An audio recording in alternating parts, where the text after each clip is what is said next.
Hola, buenas tardes. Bueno, hoy vamos a empezar con la clase de la expresión del código genético. La clase anterior vimos todo lo que era el tema de replicación, mitosis y meiosis, y ahora vamos a ver cómo desde el ADN vamos a pasar al ARN y ahí vamos a terminar en la síntesis de proteínas. Bueno, la información genética es la que causa o la que dirige la síntesis de proteínas específicas. Entre ellas vamos a tener a las enzimas, que son las responsables de las características estructurales y funcionales de todos los organismos. Bueno, como vimos antes, también acá vamos a hacer un repaso de historia. El primero es Archibald Garrod. Esta persona era un médico inglés que lo que hace es descubrir una enfermedad metabólica. Él tomaba muestras de orina y veía metabolismos de distintos productos y así empezó a darse cuenta que estas enfermedades tenían algún tipo de causa que podía ser transmisible en la herencia, entonces adquiere el valor de una anomalía hereditaria. Muchos años después vienen Vidal y Taum y ellos hacen la hipótesis que un gen codifica para una enzima. Lo que hacían ellos era trabajar con hongos a los cuales los irradiaban y estos hongos irradiados perdían diferentes vías metabólicas. Trabajaban con un hongo que inicialmente era capaz de vivir en un medio muy simple porque tenía las vías metabólicas para sintetizar todos los aminoácidos. Pero, ¿qué es lo que hacían? Bueno, ellos hacían ensayos donde irradiaban a estos hongos, los procesos de radiación generaban mutaciones, estas mutaciones hacían que se generen defectos en algunos genes y se pierdan vías metabólicas. Entonces, de ahí ellos empiezan a generar la idea de un gen, una enzima. Posteriormente, todos estos estudios se terminan amplificando y llegamos a lo que es el conocimiento actual sobre la transcripción y la traducción. El dogma central de la biología molecular, ¿qué es lo que dice? Esto ya lo vieron un montón de veces. Dice que nosotros pasamos de ADN y que del ADN lo transcribimos para tener el ARN mensajero y este ARN mensajero después lo traducimos para tener lo que son las proteínas. Y lo que se postulaba era que había una sola dirección. Nosotros íbamos a tener de ADN, podíamos tener más ADN por el proceso de replicación, pero de ADN íbamos con la transcripción al ARN y de la transcripción pasábamos por el proceso de traducción a las proteínas. Pero se acuerdan que en algún momento algo pasó y nos dimos cuenta que podíamos volver un poquito para atrás, que el dogma podíamos ponerle algunas excepciones donde desde el ARN podíamos volver por retrotranscripción hasta ADN. Pero el dogma central y el camino usual es ADN, ARN, proteínas. Bueno, el ARN es el mensaje genético que se realiza en dos etapas. El mensaje lo vamos a pasar en dos etapas. Con una primera etapa vamos a generar un ARN y después vamos a hacer la etapa de las proteínas, que son las que van a llevar a cabo la finalidad para los distintos fenotipos que conocemos. ARNs hay un montón y cada vez aparecen más. Entonces acá tenemos un listado, tenemos a los mensajeros, que los conocemos todos, a los ribosómicos, también los conocemos todos, a los de transferencia, que son los que enganchan los codones con los aminoácidos, pero después tenemos a los micro y a los small nuclear, que son los SN. Ahora vamos a ver un poquito de cada uno. Bueno, vamos a empezar por el archiconocido ARN mensajero. ¿Qué es el ARN mensajero? Es una copia de una parte del ADN. Y es la información que usan después los ribosomas para unir los distintos aminoácidos en el orden adecuado y formar una proteína. Los mensajeros tienen una vida muy corta y forman una porción muy pequeña del ARN total de la célula. Solo entre el 3 y el 5% del ARN de toda la célula corresponde a los ARN mensajeros. Acá tenemos una imagen de un ARN mensajero típico, en donde vamos a tener los dos extremos no codificantes, que son los UTRs, Untranslated Region. Tenemos el del 5', el del 3'. Vamos a tener en el extremo 5' el CAP y en el extremo 3' a las colitas de Polia.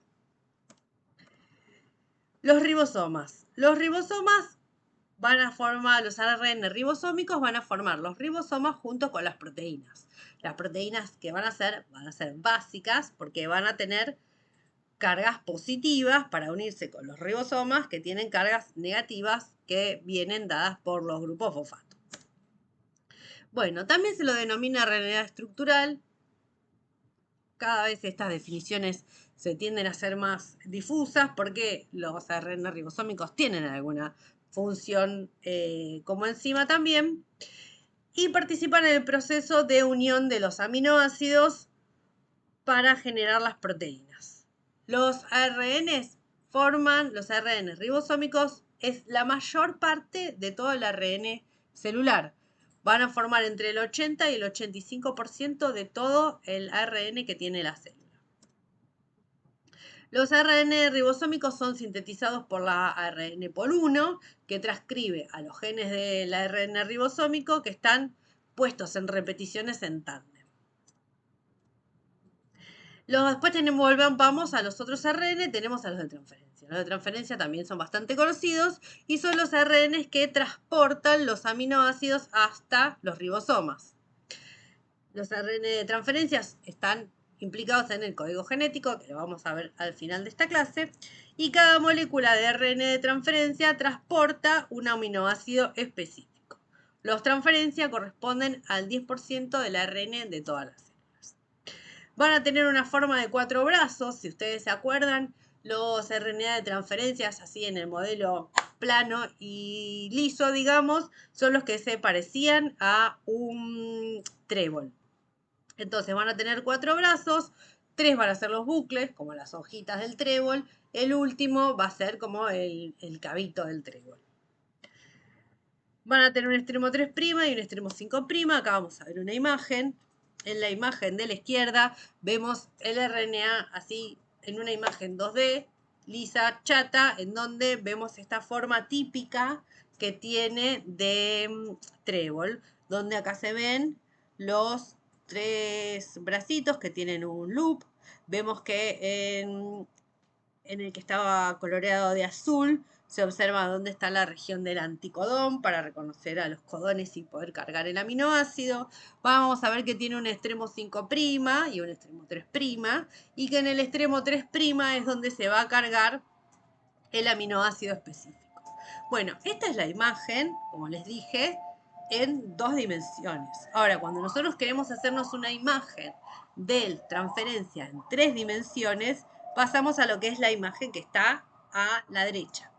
Ahí vemos que todo esto termina plegado y, bueno, para hacer un reconocimiento de qué parte es cada parte, vemos que el azul, esa es la parte esta que está acá abajo y es donde está el anticodón, y que después la parte amarilla, que es donde calza el aminoácido, lo vamos a ver que es como un extremo protruyente en donde va a ir el aminoácido y que va a poder interaccionar con el resto del ribosoma para la síntesis de la proteína.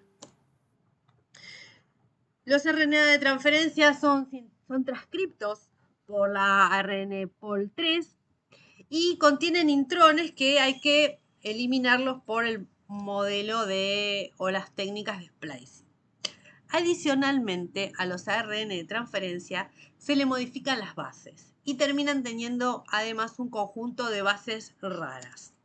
Esto se hace en lugares específicos de la molécula del ARN de transferencia. El ARN de transferencia, como habíamos visto antes, se transcribe a partir de regiones repetitivas. Los ARN están codificados en secuencias en tándem, siempre la misma secuencia. Imagínense que hay que hacer un montón de ARN de transferencia. Ese ARN se sintetiza, después se va clivando, se sintetiza una secuencia mucho más larga de lo que va a ser el RNA de transferencia final, donde se van eliminando partes de los extremos 5' y 3'. Acá vemos en el dibujito número 2. Y después que terminamos esto, se le agregan un grupo de bases adicionales en el extremo 3' y va a pasar al proceso de modificación de bases, donde ciertas bases van a ser modificadas y van a ser bases que son raras, que no son las bases A, C, T, G como las conocemos siempre, sino que vamos a tener estas bases que son I, O, por ejemplo, ¿qué otra? Una base que se llama M, etcétera. Estas bases son específicas y se cree que tienen alguna función de tipo enzimático en los ARNs de transferencia. Después pasamos a los ARN micro. Los ARN micro son ARNs también monocatenarios que son de una longitud de entre 21 y 25 nucleótidos. Y su funcionalidad, ¿qué es? Es regular la expresión de los otros genes mediante los procesos que se van a llamar como ribointerferencia. O sea, estos pequeños ARNs van a poder unirse y generar apareamientos con otras moléculas de RNA, principalmente con los ribosomas, y de esta manera van a poder impedir la transcripción final, la traducción final. Los RNA micro son moléculas de ARN que son transcriptas a partir de genes de ADN, pero nunca van a ser traducidas a proteína. Bueno, como les dije antes, están implicados en la regulación de la expresión génica. Hay regiones que son complementarias a una o más regiones de los ARN mensajeros. Generalmente, un RNA micro, como es muy chiquito, va a tener complementariedad con un montón de otros mensajeros. O sea, un único RNA micro va a poder modificar la regulación de la expresión génica de un montón de otros mensajeros. Y los RNA micro suelen mostrar complementariedades imperfectas en las regiones UTR, ¿se acuerdan? Las regiones no traducidas, de los RNA de mamíferos. ¿Por qué? Porque en las plantas lo que se sabe es que como que la complementariedad necesita ser total y completa para poder ejercer su función, pero lo que se vio es que en los animales, estos RNA micro, inclusive para no tener una complementariedad completa, pueden ejercer sus funciones. ¿Dónde los descubrieron? Bueno, en la historia todo esto se descubrió cuando estaban estudiando las distintas fases de desarrollo en un modelo de gusanos. Pero lo que se sabe ahora es que están presentes en todos los animales y posiblemente también en las plantas. Es un mecanismo muy fino de regulación de la expresión genética y incluso en humanos se piensa que alrededor del 30% de todos nuestros genes podrían estar regulados por los RNA micros. Cualquier desregulación de los RNA micro puede llevar a grandes problemas regulatorios de la célula, incluido el más problemático o conocido como genotipo de cáncer. Se demostró que el 50% de los RNA micro conocidos o anotados en humanos están localizados en áreas del genoma que podrían ser sitios frágiles y que están asociadas con desarrollo de cáncer. La expresión de ciertos RNA micros se correlaciona con varios tipos de cáncer, por lo cual podrían llamarse también oncogenes. En el 2007 se hicieron nuevos experimentos para encontrarle otras funciones al RNA micro y siguiendo la idea de que los RNA micro estaban muy implicados en distintas etapas del desarrollo, ¿qué es lo que se vio? Que en los huevos o cigotos están llenos de RNA micro y que posiblemente estos RNA micro sean muy importantes para las etapas del desarrollo embrionario temprano. Incluso lo que se vio es que estos RNA micro están ubicados en distintas partes de lo que sería el huevo cigoto o incluso el óvulo, y que si uno agarra un huevo cigoto y lo bate continuamente, la distribución no ordenada de los RNA micro haría que se interrumpa el desarrollo. Después tenemos los otros RNAs, los últimos, que son los small nuclear. Estos RNA también se los puede llamar uRNA y son los que están involucrados en los procesos de splicing. Los procesos de splicing, ¿se acuerdan que el splicing era cuando teníamos que sacar a los intrones? En los procesos de splicing, los intrones estaban ¿en dónde? En las células eucariotas, porque las procariotas no tenían intrones. Entonces los RNA small nuclear o U lo que hacen es encontrarse en los corpúsculos que forman el splicing junto con todas las otras proteínas del splicing. Estos RNA tienen una longitud aproximada de 150 nucleótidos. Son transcriptos por la ARN-Pol2 o la ARN-Pol3 y van a estar involucrados en ¿qué? En procesar el ARN antes de que forme el mensajero, o sea, el pre-mensajero.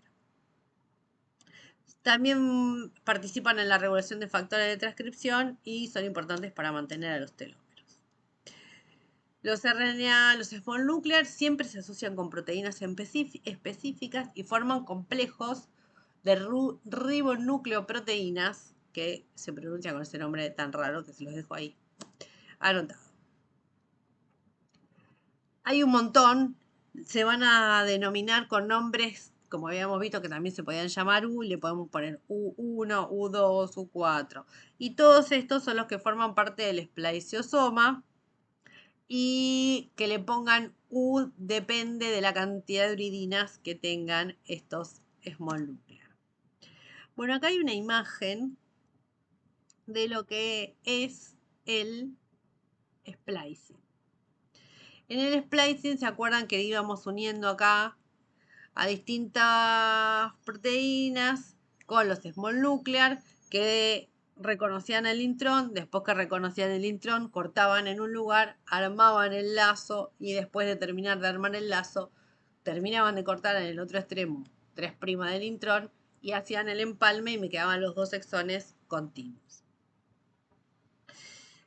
Bueno, acá vemos cómo sería el proceso de unión de cada uno de estos small nuclear con su nombre. Si primero se une el 1, después el 2, acá después aparece 4, 6 y 5 y cómo se van uniendo. Esto hoy funciona así, capaz que en otro momento le cambian los nombres. Bueno, ya terminamos de ver a cada uno de los RNAs. Ahora vamos a empezar con el proceso de la transcripción. ¿Qué es la transcripción? Bueno, es la síntesis del ARN y dónde va a ocurrir en los eucariotas, va a ocurrir en el núcleo. ¿Qué va a ser necesario para la transcripción? Bueno, primero que nada vamos a necesitar un molde. ¿A partir de dónde vamos a empezar a transcribir? Vamos a necesitar una enzima, ¿cuál? La RNA-Pol, y vamos a necesitar los ribonucleótidos trifosfatos para poder ir adicionándoles mientras que vamos copiando. El proceso lo vamos a dividir en 3 etapas. Vamos a tener una etapa de iniciación, una de elongación y una de terminación. Bueno, la ARN-Pol transcribe el ARN complementario a una cadena de ADN. Entonces, la dirección de síntesis, como en todas las Pol, que va a ser de 5' a 3'. Pero, ¿qué es lo que me va a leer? Me va a leer la hebra que está en la dirección 3', 5'. A esto lo vamos a llamar la asimetría de la transcripción. O sea que yo voy a transcribir para cada gen una de las dos hebras. Una de las dos hebras va a ser la hebra codificante. Y es la hebra que se toma como molde para producir el ARN sentido. Se la denomina hebra molde. Volvamos. Tenemos las dos hebras, ¿no? Una de las hebras yo voy a abrir y una de las hebras es la que voy a usar para copiar y la otra hebra es la que me va a dar la dirección, la misma exacta que va a tener el producto de la transcripción. Entonces, para cada gen se transcribe una de las dos hebras. La hebra que se toma como molde para producir el ARN se la denomina hebra molde o hebra sin sentido no codificante, y la otra hebra de ADN que no te transcribe es la hebra con sentido codificante, porque una va a ser igual al ARN y al ARN que transcribí, mientras que la otra va a ser la complementaria. Las ARN-Pol o transcriptasas, a diferencia de lo que ocurre con el ADN, con las ADN-Pol, que lo vimos en la clase pasada, no tienen función correctora. O sea, si cuando voy transcribiendo la enzima se equivoca y mete un error, ese error no se puede arreglar. va a quedar definitivamente, no tiene la habilidad esta de exonucleasa que vimos en la clase pasada, que se daba vuelta y se había puesto uno que estaba mal, lo arranca y puede poner el correcto. Bueno, el proceso de iniciación, las ARN-POL van a reconocer en el ADN una señal para empezar. ¿Dónde vamos a empezar a transcribir? Esa señal, ¿quién la da? La van a dar los promotores. Entonces, los promotores, ¿qué son? Son secuencias cortas. La más común, que seguramente ya vienen en biología, era la caja Tata, pero hay un montón de otras regiones. Bueno, entonces la ARN-POL hace que la doble hélice se abra.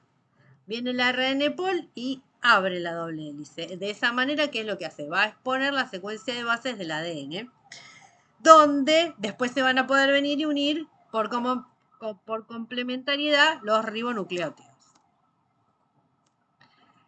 La elongación va a ser la adición sucesiva de los ribonucleótidos para formar el ARN total, y la ARN-POL, como les dije antes, va a leer la hebra de ADN en dirección 3', 5', porque va a sintetizar en dirección 5', 3'. Todas las síntesis son dirección 5', 3', y si vamos a por una hebra, bueno, vamos a tener que leer la que venía de enfrente. Va por eso la dirección contraria. La cadena de ARN sintetizada es complementaria a la hebra de ADN que estamos usando como molde. La elongación se va a dar por la complementariedad de bases entre el molde de ADN y el ARN, igual que vimos antes, C con G, A con U, T con A, C con G. Y finalmente, la RNA-POL va a reconocer en el ADN señales típicas de terminación que van a decir, acá se terminó la síntesis. ¿Esto qué va a hacer? Bueno, va a hacer que se cierre la burbuja, o sea, la zona donde habíamos abierto y nos quedaba expuesta la doble hélice, y la RNA-POL se va a soltar y va a soltar al transcripto, y ese transcripto, bueno, después va a seguir su camino a las modificaciones para llegar después a la traducción. Bueno, la RNA-POL transcribe regiones de ADN largas que exceden en mucho la longitud de lo que va a codificar para la proteína. Y la enzima después va a cortar, una enzima va a cortar el fragmento que lleva la información necesaria para la proteína. Entonces la terminación en el extremo 3' le vamos a agregar ¿qué? Le vamos a agregar la famosa colita de los poliados. Y en el extremo 5' le vamos a poner al CAP, que el CAP va a tener varias funciones, incluida de evitar la degradación, y también el CAP ayuda a ubicar al mensajero en el ribosoma. En bacterias existe solamente una ARN-POL que es capaz de sintetizar a todos los ARN, pero en eucariotas vamos a ver que existen muchos más.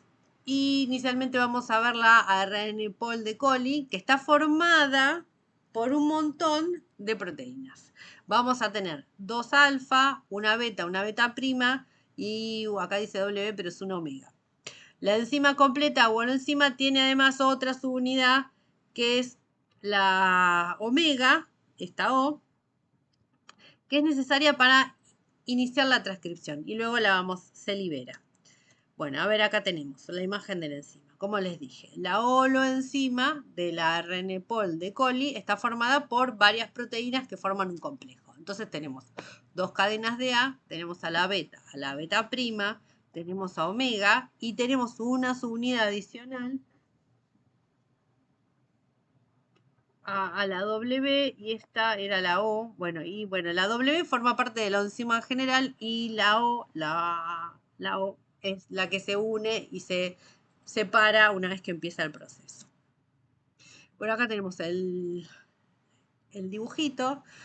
Todo este complejo enzimático va caminando a través del ADN de una manera no específica hasta que se encuentra con ¿qué? Se encuentra con el promotor, que es esa secuencia que está marcada de amarillo.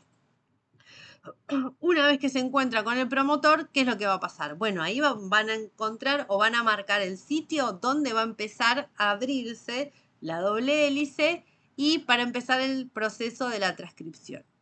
Una vez que empieza la transcripción propiamente dicha, la subunidad inferior del complejo enzimático se libera. Se libera y empieza a sintetizar, y acá vemos como esta liñita en azul oscuro, casi negro, cómo se va sintetizando el RNA. Hasta que encuentra una señal de terminación y lo que hace es, la enzima se separa, se vuelve a formar la doble hélice y el mensajero se libera.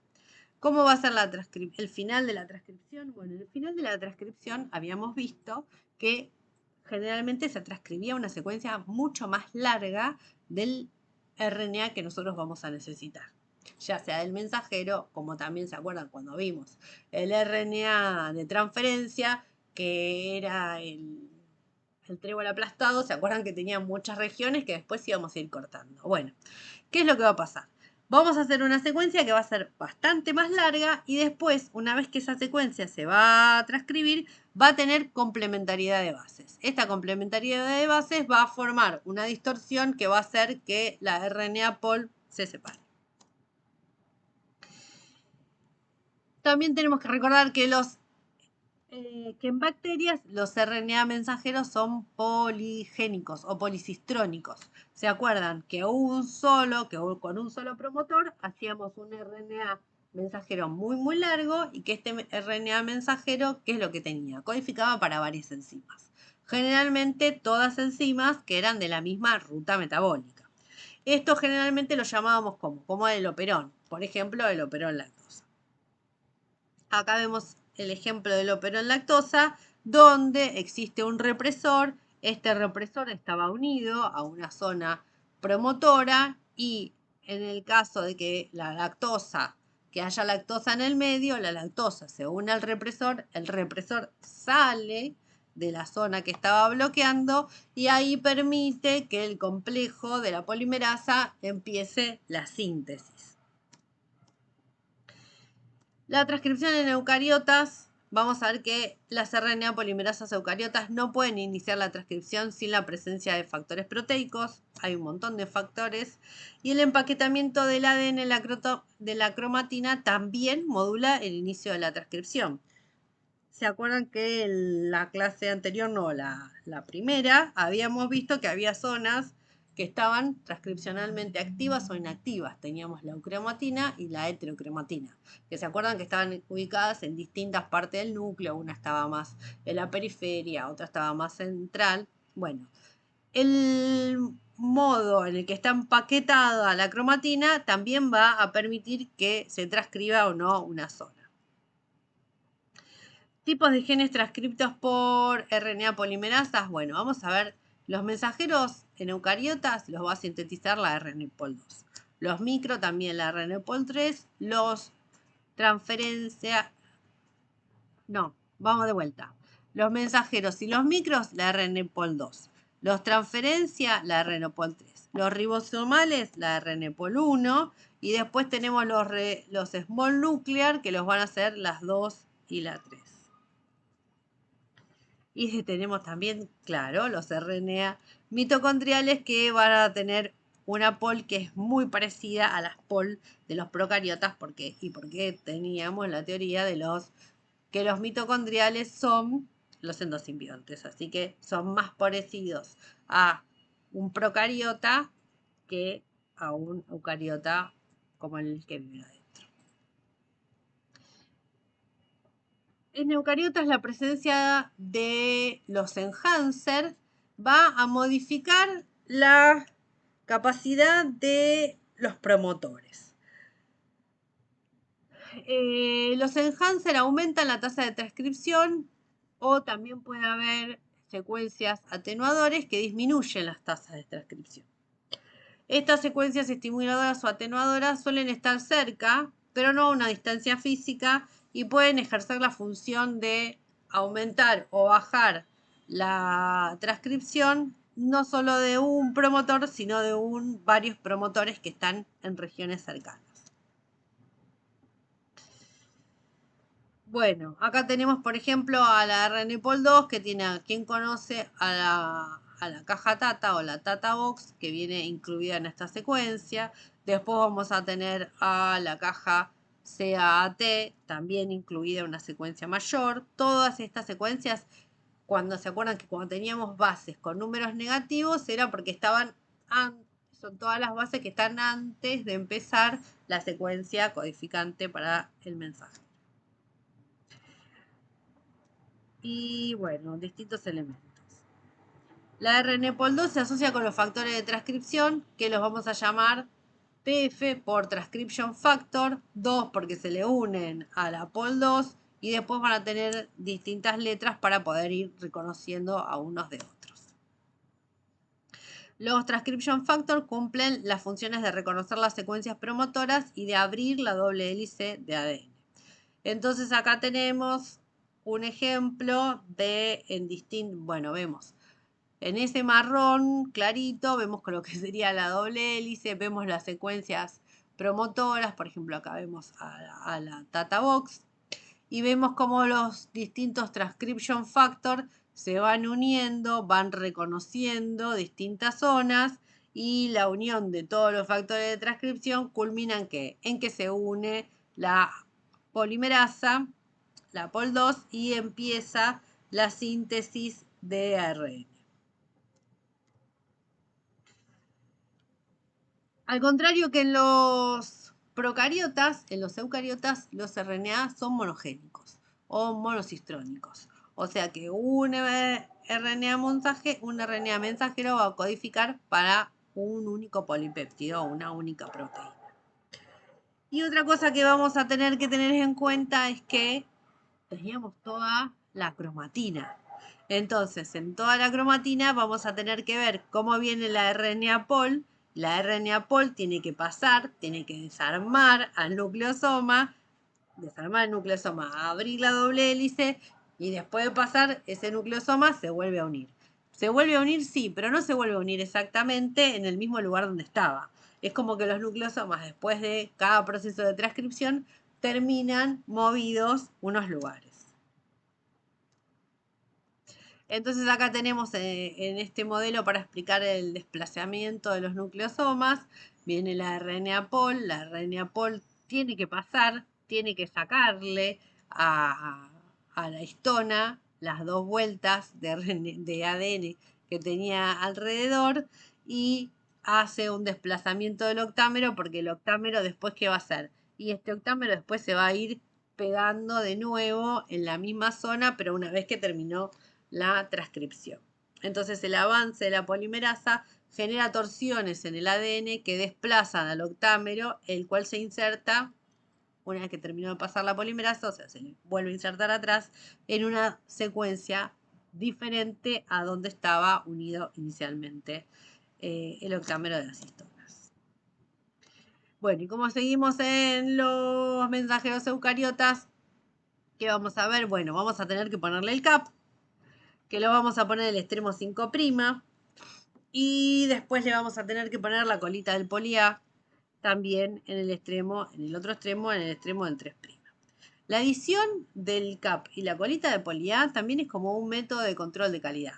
O sea, cuando van a pasar el paso posterior, que es la traducción, las moléculas que no tengan CAP y que no tengan colita de poli-A, o que tengan alguna modificación no permitida, ya sea en el CAP o en la colita de poli-A, no se van a transcribir a proteínas. Entonces, también eso es muy importante para saber qué moléculas son las que están buenas y se pueden seguir transcribiendo, y qué moléculas ya han pasado su vida media y no deberían seguir transcribiéndose. Bueno, acá tenemos, ¿qué es lo que vamos a ver acá? Acá lo que vemos es un modelo donde lo que se hace es eliminar a los intrones. Va a haber un corte en el sitio de splicing, en lo que sería el extremo 5', después un corte posterior en el extremo 3', y vamos a sacar a lo que sería el intrón.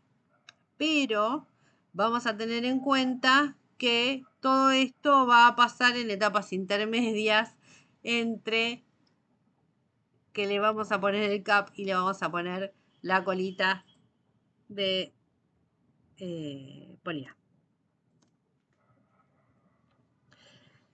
El mecanismo del splicing depende de la identidad de las secuencias límites en los intrones. Los intrones son secuencias que son conocidas y tienen secuencias específicas de dónde empezar y dónde terminar. Los intrones casi siempre comienzan con un GU y terminan con un AG. El splicing va a tener lugar en dónde? En los complejos del spliciosoma que tenían las proteínas del splicing, pero también tenían los ARN small nuclear que vimos al principio de la clase. Los componentes del ARN de spliciosoma son de 5 tipos y se acuerdan que los estábamos llamando con la U dependiendo de cuánta uridina tenían cada uno. Entonces, acá vemos otro ejemplo. Tenemos a los dos exones. Uno es el exón 1, el amarillo. El 2 es el exón verde. Teníamos que las bases típicas del inicio y el fin del intrón. Para empezar, ¿se acuerdan que les dije que había una G, una U y que para terminar había una A y una G? Van a venir las proteínas y los small nuclear, van a marcar todo esto y van a empezar con el corte. Van a hacer un corte en el extremo 5'. Este extremo 5' va a formar un lazo, o este rulito que vemos acá, y este rulito que vemos acá finalmente va a ser eliminado completamente con el último corte que se hace en el extremo 3'. En eucariotas, la mayoría de los RNA mensajeros, los pre-mRNA, tienen montones de intrones. Y se pueden, ¿por qué? Bueno, porque es otra capa más, otra posibilidad más para generar diversidad en las proteínas. Podemos producir diversos RNA mensajeros de un mismo gen si hacemos distintas combinaciones con los sitios de splicing. Puedo hacer unas proteínas que tengan todos los exones, algunas que tengan exones donde puedo eliminar distintos exones, con lo cual voy a eliminar parte o módulos de la proteína y así voy a tener muchas variaciones. A partir de un único gen puedo tener muchas variaciones y tener distintas proteínas. Esto es lo que vamos a llamar como el splicing alternativo, que ocurre muy frecuentemente en los eucariotas complejos y es un mecanismo adicional de regulación de la expresión génica importante para la expresión en distintos tejidos y en el desarrollo. Capaz que una proteína se genera de una manera durante una etapa del desarrollo y en otra etapa del desarrollo la misma proteína, pero con un juego distinto de exones barajado, va a dar, o sea, el mismo gen genera una proteína en una etapa del desarrollo y otra proteína distinta en una etapa distinta del desarrollo. Y bueno, ahora vamos a empezar ya con lo que ya terminamos con la traducción y vamos a empezar con la transcripción y vamos a empezar con lo que es la traducción. La traducción, ¿qué es? Es sintetizar las proteínas. Hasta ahora transcribimos el ADN, un ARN, y ahora vamos a empezar a ver lo que es la síntesis de proteínas. Como siempre, vamos a la lista del supermercado. ¿Qué necesitamos para la traducción? Bueno, vamos a necesitar los ribosomas, vamos a necesitar un ARN mensajero, a partir del cual vamos a ver cuáles son los codones que tenemos que ir poniendo, vamos a necesitar aminoácidos, vamos a necesitar a los ARN de transferencia, enzimas y mucha energía para llevar a cabo todo este proceso. Los ribosomas. Bueno, los ribosomas, ¿qué se acuerdan? Los ribosomas ya los vieron en biología y los ribosomas están formados por dos subunidades. La subunidad pequeña y la subunidad grande. La subunidad pequeña es la que va, ¿se acuerdan que ahora vamos a ver una imagen? Tenemos una subunidad grande que va arriba y una pequeña que va abajo. La que va abajo es la que va a reconocer al mensajero. Mientras que la subunidad más grande es la que va a reconocer a los aminoácidos. A ver si ahora viene. Bueno, la imagen de un poquito más adelante. Antes de que se inicie la síntesis, va a haber una activación. O sea que vamos a tener que cargar a los aminoácidos ¿en dónde? Primero vamos a tener que cargar a los aminoácidos en los ARN de transferencia. ¿Y que lo íbamos a poner dónde? Lo íbamos a poner en el extremo 3' del ARN de transferencia. Y ahí vamos a tener el complejo aminoacil ARN de transferencia. Entonces, como todo va a tener un proceso de iniciación, elongación y finalización. El codón iniciador del ARN mensajero, ¿cuál es? El AUG. El AUG que codifica para quién? Para nuestra amiga la metionina. Entonces vamos a tener el codón AUG donde se va a ubicar el primer aminoácido ARN de transferencia, que es el codón, el anticodón, donde hay una A, obvio que va a haber una U, donde hay una U, una A, y donde hay una C, una G. Entonces, para el AUG vamos a tener al UAC. Y ahí después se va a unir va a venir la subunidad mayor y va a formar el complejo de iniciación. Entonces, vamos a tener los sitios aminoacil y peptidil. Acá vamos a en esta imagen. Vamos a analizar la imagen. Vamos a tener a la subunidad menor, vamos a tener a la subunidad mayor y vamos a tener a los sitios peptidil, que es donde se está formando el péptido, y el sitio A, aminoacil, donde va a entrar el RNA de transferencia para la traducción. La elongación, la cadena peptídica se sintetiza por la unión de los sucesivos aminoácidos que se van situando en el ribosoma y son transportados por los ARN de transferencia. ¿Se acuerdan que en el modelo ese del ARN, en el modelo 3D, no el que estaba el trébol ahí aplastado contra la hoja, sino el que estaba todo plegado, teníamos una parte que era la azul, donde teníamos el anticodón, y arriba, ¿qué teníamos? Teníamos ahí como más haciendo como una L, y en la otra punta, el extremo 3' donde cargaba al aminoácido, y yo les había contado que esa parte del 3' donde estaba cargado el aminoácido era donde iba a interaccionar con el ribosoma, con la subunidad mayor del ribosoma. El ribosoma, ¿qué va a hacer? Bueno, se va a ir desplazando a lo largo de la cadena del mensajero y así va a ir leyendo los sucesivos codones y va a agregar a todos los aminoácidos según la información del código genético. Entonces, primero, ¿qué va a venir? Bueno, va a venir el RNA de transferencia cargado con el aminoácido y se va a unir en el sitio A, en el sitio aminoácido. Se va a formar el enlace peptídico con el aminoácido que estaba anterior, y después todo esto se va a correr y va a pasar ¿a dónde? Va a pasar al sitio peptidil. Va a pasar el sitio peptidil, ¿para qué? Para dejarme libre de nuevo el sitio aminoácido, y así sucesivamente el ribosoma va caminando a lo largo de todo el mensajero. Acá vemos lo mismo, que tenemos acá cargado en el sitio P a la proteína o el polipéptido creciente, y que cada uno de los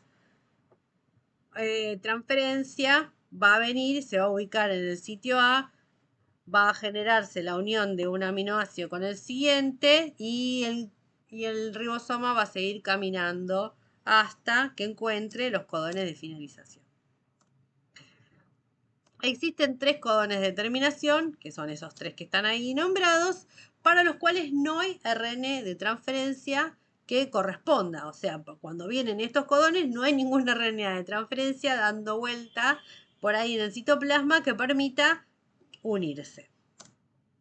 Cuando el ribosoma llega a uno de estos 3 codones que están ahí arriba, el ribosoma, la cadena polipeptídica se termina y el ribosoma se separa.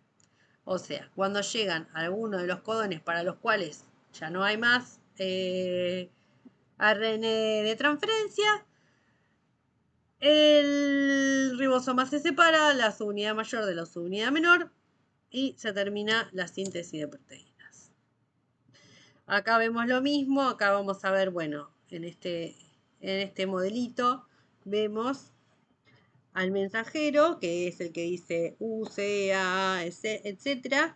Y vemos cómo se van ubicando los transferencia que están cargados adentro de la subunidad mayor del ribosoma, y cómo estos van uniendo a la cadena de aminoácidos, que los aminoácidos son estos que están con forma de bolita, que son el M, el R y el S.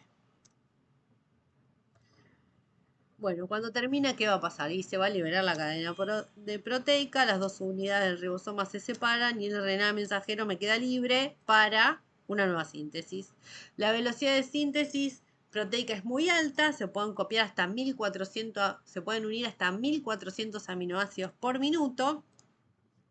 Y además, para aumentar toda la eficiencia del proceso, varios ribosomas pueden leer al mismo tiempo un mensajero. Entonces vamos a tener un polirribosoma o lo que llamamos un polisoma. Todo esto nos aumenta la eficiencia y hace un ahorro de tiempo significativo porque vamos a sintetizar proteínas muy rápido para cambiar el fenotipo o la actividad de la célula dependiendo de las condiciones en las que se encuentre. Bueno, y hasta acá terminamos de ver lo que sería la troxio. Después nos quedan algunas cosas del código genético. El código genético, bueno, ya todos lo saben. ¿Qué me pueden decir del código genético? Ahora estoy sola, así que se las voy a decir yo, pero ustedes ya conocen bastante del código genético de las materias anteriores, de biología, etc. El código genético se define como la relación entre la secuencia de bases del ADN o el ARN y la secuencia de aminoácidos que van a formar una proteína. Cada señal o triplete, las 3 bases nitrogenadas consecutivas, van a codificar para una proteína. Los tripletes del ADN se llaman codógenos y los del mensajero se van a llamar los codones. Acá tenemos este gráfico típico, en donde vamos a ver qué es lo que hay. Tenemos al código genético y a las proteínas que codifican. Entonces, en este gráfico lo que vemos es, de un lado tenemos cuál es la primera base, la segunda base y la tercera base. ¿Y qué vemos? Bueno, vemos que el código genético es degenerado, o sea, que un aminoácido puede estar codificado por más de una transferencia, pero cada transferencia sí o sí le corresponde un aminoácido, o sea, es solo para un lado. Un aminoácido puede calzar en varias transferencias, pero cada transferencia solo calza un aminoácido. Y lo que vemos además es que todo esto sigue como una tendencia. Si ustedes se fijan, por ejemplo, todos estos, por ejemplo, los que codifican para serina. Para serina vamos a tener que codones que tengan U y tengan C, y sin importar cuál sea el último de los nucleótidos, siempre va a codificar serina. Bueno, llévense más o menos esta imagen. También tenemos otras cosas para analizar, como que, por ejemplo, todas las cosas que tengan U en el medio, como por ejemplo acá tenemos los del primer cuadradito, tenemos a la leucina, a la isoleucina, todos esos, ¿qué codifican? Codifican para aminoácidos que son generalmente muy parecidos. Bueno, esto ya lo dijimos, un aminoácido puede ser codificado por más de un codón y una secuencia lineal de base. El código genético, como siempre dijimos, ¿qué es? El código genético es universal. Siempre se dice que el código genético es universal y que si uno tiene un mensajero que sea de una bacteria, lo puede poner adentro de un humano y siempre vamos a encontrar, y siempre va a poder ser traducido a proteínas de manera correcta. Pero, ¿qué es lo que se vio? Como a toda regla siempre hay una excepción, se vio que el código genético no es exactamente universal. Que hay en muchos organismos variaciones. Hasta ahora que se conocen 22 variaciones del código genético. ¿Y dónde están? Y casi todas están ubicadas, todas estas variaciones están ubicadas ¿dónde? En las metioninas de los eucariotas. Por lo cual se postula con la teoría del endosimbionte, bueno, ahí viene toda la idea de orígenes similares. Y que, bueno, posiblemente había varias variaciones del código genético que, bueno, que posiblemente eran estas mitocondrias que después terminaron con diferenciaciones. Pero hasta ahora solo encontramos 22 códigos genéticos levemente distintos que codifican para a veces 3 o 2 aminoácidos distintos, pero la mayor parte del código genético es universal.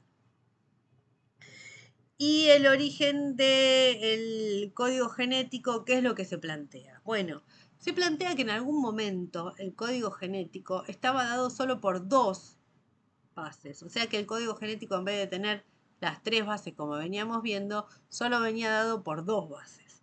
Entonces, estas 2 bases, a lo largo de la evolución, fueron incluyendo a otros aminoácidos, fueron incluyendo a otra base. ¿Para qué? Para poder codificar para más aminoácidos distintos, porque si teníamos un código genético de solo 2 bases, vamos a tener un repertorio de aminoácidos mucho más acotado. En cambio, un código genético de 3 bases me permitiría incluir más aminoácidos.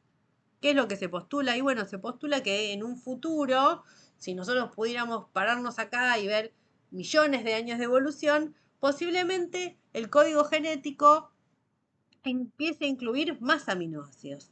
Que el código genético no sea así de degenerado, sino que sea todavía más degenerado y que, por ejemplo, no necesitemos 4 codones para codificar serina. Capaz que con uno nos alcanza y podemos poner en los otros codones variantes de la serina.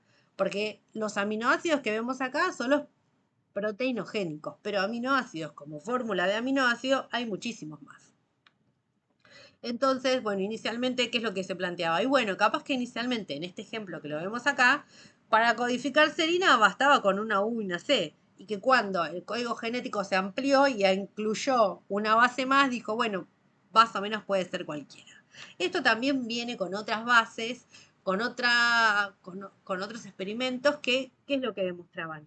Y demostraban que en el sitio aminoácido, cuando vieron el sitio aminoácido donde se unía la transferencia con el aminoácido, bueno, ahí se necesita que el apareamiento sea exacto solo entre las dos primeras bases, donde la última base como que se aparea, pero medio queda colgando y podría permitir distintos cambios. Entonces, ¿qué vemos? Bueno, además que los mismos aminoácidos, otro ejemplo que decía, los aminoácidos que comparten una vía sintética, o sea que tienen pasos iguales en la síntesis, tienden a tener la primera base igual en todos sus codones, y que aminoácidos con propiedades físicas similares tienden a tener codones similares. Experimentos recientes de hace no tantos años lo que muestran es que habría una afinidad específica del aminoácido por sus codones, con lo cual en etapas previas de la evolución, esto sugiere que el complejo mecanismo actual de traducción que implica la transferencia y todas las enzimas asociadas son un desarrollo posterior, que capaz que en algún momento no necesitábamos tantas de estas cosas y solo los aminoácidos tenían algún tipo de relación con el codón y con el ribosoma, que tiene actividad RNasa y algunas proteínas muy simples, podían participar en la síntesis. Bueno, acá está lo de que era la expansión del código anterior, donde el código antes solamente tenía 2 bases. Bueno, y acá terminamos con la clase de hoy. Fue una clase larga, pero tiene muchas cosas de repaso. Sé que hay algunas adicionales que le estamos poniendo, como capaz que no habían visto todos las variantes de RNA, pero bueno, es como un repaso con algunas adiciones. Así que nos vemos en la clase que viene del martes. Y bueno, si pueden ver en la clase esta, les voy a dejar también la presentación y despejamos las dudas. Bueno, un saludo y buen fin de.